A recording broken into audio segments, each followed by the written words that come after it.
Good morning, this is Melanie Daly here with the Daly Grind, here to talk about another workers' compensation issue over a morning cup of coffee. Today we are going to talk about chiropractic treatment and exacerbations and the burden of proof required to be met by a provider. As you know, when a claimant has a back injury, they frequently go to a chiropractor to receive adjustments. And per the guidelines, the medical treatment guidelines, there are only a certain number that they're allowed to have over a certain period. And if they exceed those, then they are required to submit a variance. Otherwise, they will be denied and you should be objecting to those medical bills.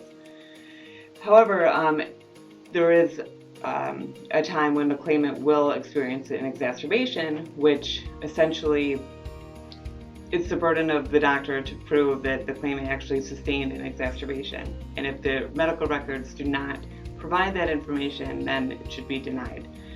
There is a set of criteria required to prove an exacerbation that the doctor must meet.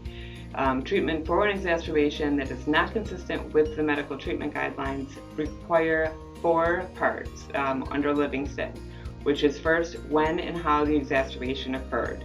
A lot of times doctors will just say the claimant had an exacerbation without getting into detail. Well, what was the claimant doing? How did it occur? When did it occur? You want those details. A lot of doctors just try to say an exacerbation because they know that the treatment time and frequency is running out. So you want to get those details. The second part is the objective changes from the claimant's baseline function. So essentially, the doctor should know where the claimant's baseline is for the range of motion to the lumbar spine or cervical spine. If there is a baseline of range of motion that he typically has exhibited throughout the medical records, the exacerbation then occurs and they're more diminished range of motion, then the objective changes from the baseline need to be documented. The third requirement is the expected type and frequency of treatments anticipated to return the claimant to that baseline after the exacerbation.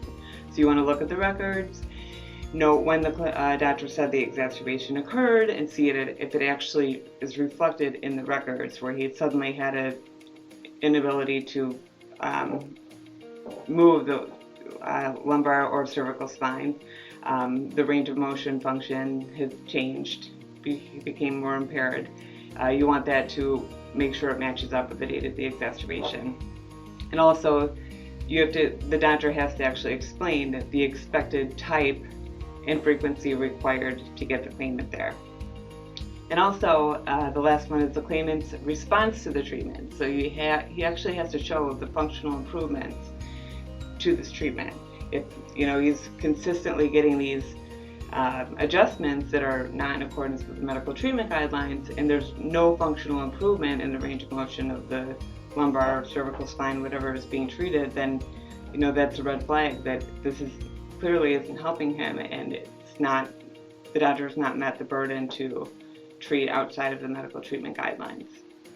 So therefore, if you are frequently receiving bills for chiropractic treatment that are outside of the guidelines, you will want to deny them.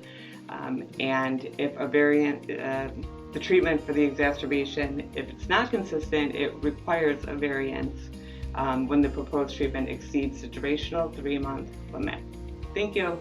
Have a great day. And if you have any questions about an exacerbation, chiropractic medical treatment, or any other workers' comp issue, please feel free to reach out.